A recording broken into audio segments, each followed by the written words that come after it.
What's going on, fellas? I've got a 2007 F150 here, and I'm going to use this truck to point out to you the two fuses for the operation of the wipers and the washer, and I'm also going to talk to you in detail about troubleshooting the system. So to start with, let's check out the two fuses. To get to them, you're going to pull on this little trim piece out like so, and that's going to reveal the central junction box right there. And so you can pull this open at the bottom. I've found it's easy sometimes to just insert a flathead screwdriver down there and then pry up like this. The box should come out pretty easily like that. Now the roll of the fuses here, there's two. So the first one is going to be fuse number 1. And the purpose of that fuse is really, it doesn't power the wipers, but it sends a signal to the wiper module, which is basically the motor. It sends a signal to that whenever the truck is on. So it basically lets the wipers know if, the truck is running or not.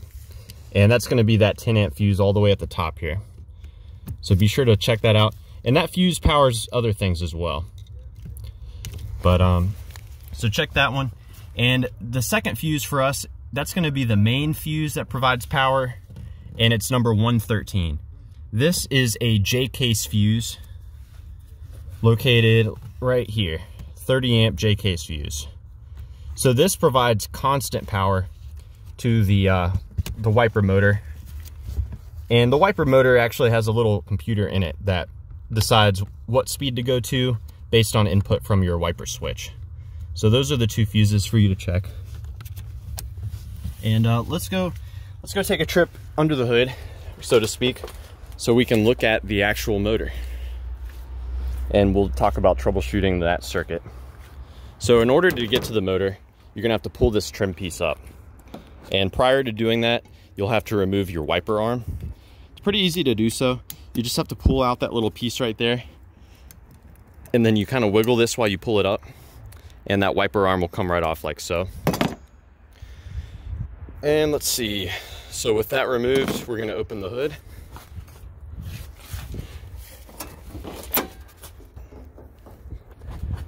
And I've got to prop this up. Let's see.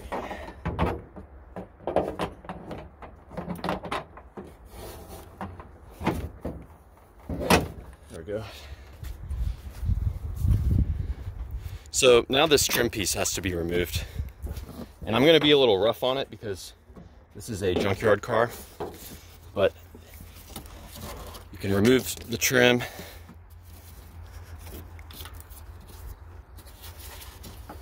Let's see.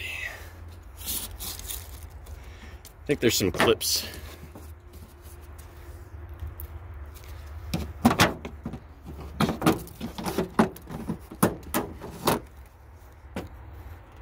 So leave a comment below if you know how to do this without damaging anything. Right now I'm just kind of ripping it open to try to quickly get to that wiper motor so we can talk about it.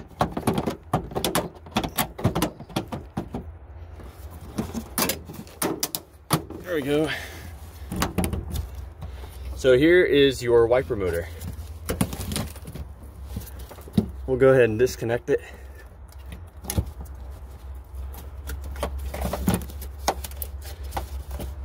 So a lot going on here. But I'll read out to you a description of what each color wire does. So the red and the dark green wire, both of those receive power.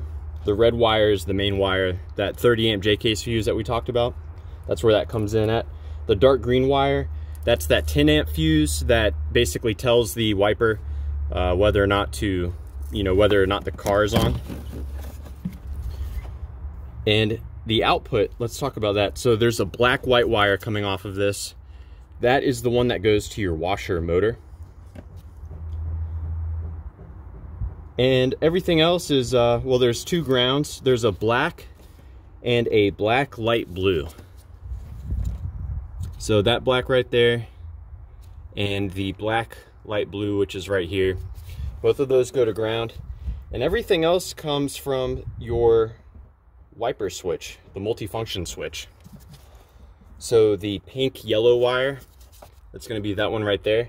That receives a ground from your wiper switch when you want to turn the washer on. So basically, that wire gets grounded. It tells the motor to send power to your wiper motor, or sorry, your washer motor. There's a yellow wire that gets grounded at speeds 1, 2, 3, and 4. That's going to be that yellow right there. There's a pink black wire that only receives ground at setting 1. And there's a violet wire that only receives a ground at settings 4, 5, and 6. So those are the different speeds there. And last one, the light blue orange, that receives a ground only at speeds 1, 2, 6, and 7. So yeah, I hope this was helpful to you guys. I hope there's enough info in here for you to, you know, troubleshoot the system. Again, be sure to leave a comment if you have any questions or if you have any advice about how to remove this trim piece without damaging anything. And thanks for watching.